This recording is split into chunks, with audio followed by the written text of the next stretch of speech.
This is Smallzy Surgery. Let's go. But I've been like this, I've been like this. What's up, everyone? It's Meghan Trainor. I am your mother. You listen to me because you know I'm all about the bass, about the bass. I made you. You're listening to Smallzy on Nova. Gonna take it to the All right, there she is on the show tonight. The new album is out. Congratulations, Meghan Trainor!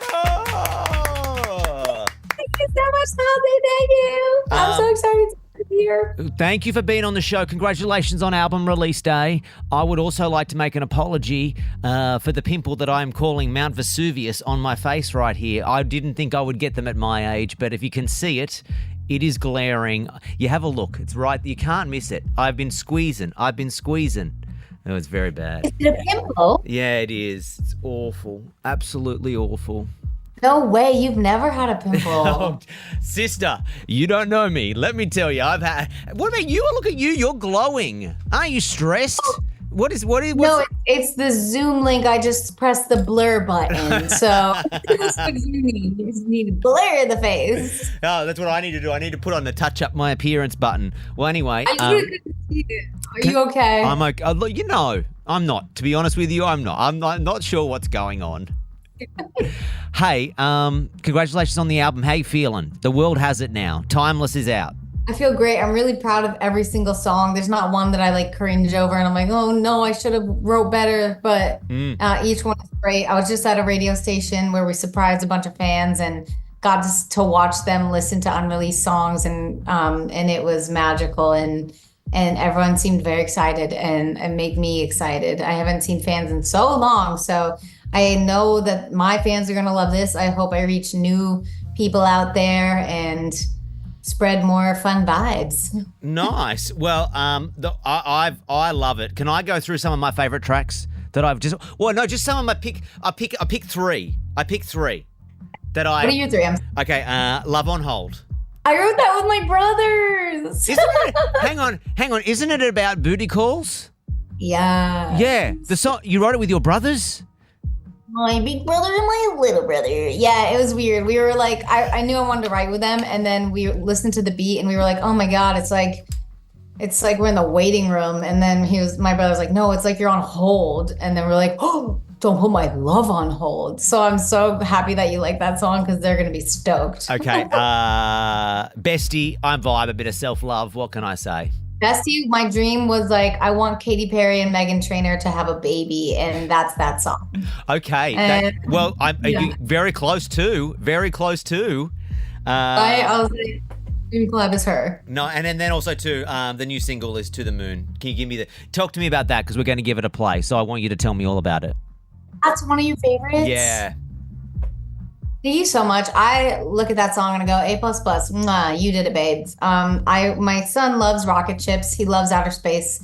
He has a rug in his bathroom. I decorated it all, and it says To the Moon. And I was like, we always say I love you to the moon and back. And I'm like, we got to do a song that's like, my love's going to take you to the moon, you know? Aww. Like, I'll take you out of this.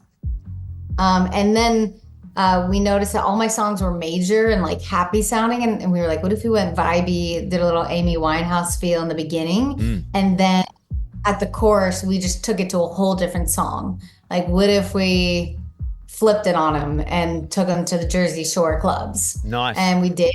We were all so excited in the studio of like, I've never heard anything like this. It's like so cool and unique and so special. So To the Moon, I'm always like, that's my baby girl. Like, she's great. Nice. So thanks for like. No, you know what I realized, did we fact check this? You know, it's 10 years ago, like literally to the week that we first met.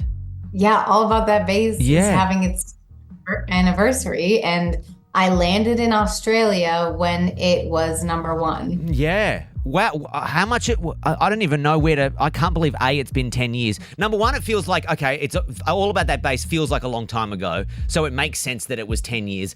But also, I still can't believe that is 10 years, because that is such a long time. Does that make sense, or am I speaking like gibberish? No, it feels like 5 maybe, you know, when they're like 10, I'm like, are you sure? Because I've never looked better. You know what I mean? Like, we're aging backwards. Like, you're literally a teenager with pimples. That's me. So we have never looked better, and we're aging backwards, and time is on our side. And it was a really good 10 years. And I'm so happy to be here now instead of 19 again. Were you 19 when it came out? Yeah. I was Wow. 19. Do you what do you like reflect on from that moment? Obviously, it's a song that changed your life, and a bunch of artists have these songs that change their lives. But what do you remember about that time in particular? It was like watching the craziest movie ever, but it was happening to me, and I had no one to relate to, no one to ask help for, because I was like, guess I just go this way, Like I landed in Australia. I got in a fancy black car, and a person from the label was there and handed me a piece of paper with a schedule from 5 a.m. to 5 p.m. Here's how many radio stations we're going to hit up. And I was like, today? And they were like, uh-huh. And I was like, okay. Like, I was like, everyone does this? And they're like, yep. And I was like, sick, let's go. How exciting. Do you, is there something that stands out the most from that period of time? I don't know if you can tell me I don't want to talk about it or whatever, but is there a check? Was there a bit of money that landed in your account? Or was it the first time you bought maybe something expensive, or is there something that stands out that goes, holy, that I remember that as like my career sort of starting moment, sort of when things changed for me as an artist? You don't see money for like 9 months on a song like that. Okay, so were you Struggle Street for like literally the #1 record in the world? I can't eat. I was living in Park La Brea, which is like where everyone, when they move to LA for a dream, they start there. So I was there going to the Grammys, and I came home from my album release party night, and I didn't have my keys, and I was like, I need someone to let me in. And they were like, no, crazy. And I was like, I am the #1 song, please let me in. And they were like, you're a liar, get out of here. And I was like, that's a great memory. That is a great memory. How long did you stay at Park La Brea for? Like, was it? We were there for a while, man. And I was like, we've got to be able to afford something else, right? And it was me and my brother. And they were like, no, you can't. We actually have to stay here for a little bit longer. Yeah. It took. I didn't buy a house for like another 5 years after that, I think. Did you? Do you you started at a time, but like before, like the TikToks and social media was prevalent, but it didn't like take over. Like people weren't filming everything all of the time. Do you look at that on reflection, go, whew, she was easier to make a hit then, or is it easier to make a hit now with all those tools at your disposal? Because on this side of the coin, I feel like it's harder than ever, even with all of these new avenues to get song exposure. It's harder to get a hit away now. Yeah, it like at some points I don't know, back then my song blew up from Facebook. Isn't that crazy? Like everyone was sharing it on Facebook. Okay, boomer. But boomer. Nowadays, yeah, literally, I'm like, ooh. If a song blows up, it's never a guarantee on TikTok, and or like, what you did was amazing with Made You Look. Like that's the strategy, and I was like, that was a lightning strike, my dude. Like that was just right time, right place. Because I've put out 3 songs now that aren't doing what Made You Look did, but they're doing well. It's like weird. Yeah. It's like I'm also like, what are singles now? Like, do I go on to the next single? And they're like, well, Been Like This is still playing on radio. And I'm like, so we have 1 single? Yeah. It's very like it's changing every day, and I'm just trying to keep up and do a little dance on TikTok. Yeah, well, that's all you can do, right? Like it feels like, I don't know about you, but like you feel like if you ain't in it, then someone else gonna come along. So you feel like you just keep going on this freeway of content, throwing as much shit as you possibly can out there in the hope that, if I don't, people will forget that the car's there or something, metaphorically speaking. Well, I'm like, I live in a world where I doubt everything. I'm like, no one's gonna show up to my shows, guys. And they're like, people will show up. I'm like, are you sure? I think I downplay it so much that when people show up, I go, what a surprise, I'm like, someone's listening. But I think about each song as like my baby, as like my best friend. I'm like,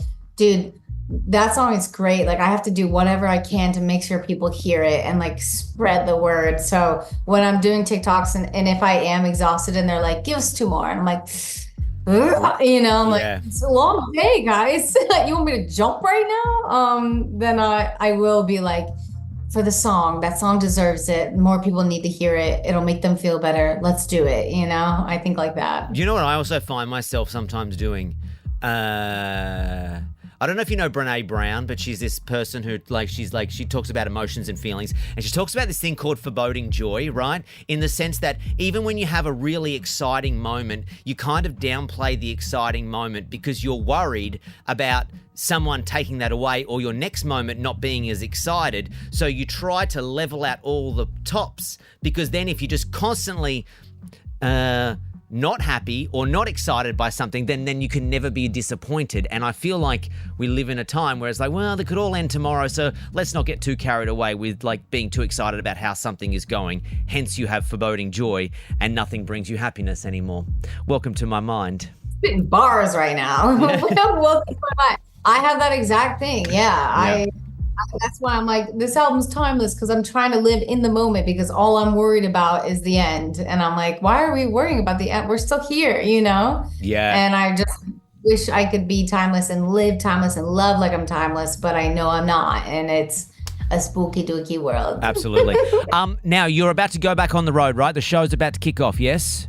The tour. Yes, September and October. And I know Australia's upset because I don't have those dates yet, but I'm just testing out the kids, seeing if they enjoy a tour. Yeah. If they love it, travel the world. Okay. You know? No, you got to do it. You got to do. Last time we spoke, we did talk about the tour, and you were bringing Chris Olsen along.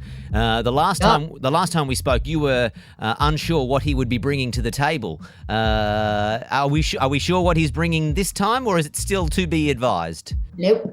We talked the other day. I was like, give me a list. Give me a song. What are you singing? What are we doing? He was like, yeah, I'm thinking about this song mixed with this. And I was like, let my little brother like produce something really cool for you, where people think you're going to sing this cover of this beautiful song, and then we take it to a dance. And he was like, okay. So it's going to be magical so far, what I've heard. I'm sure he won't disappoint.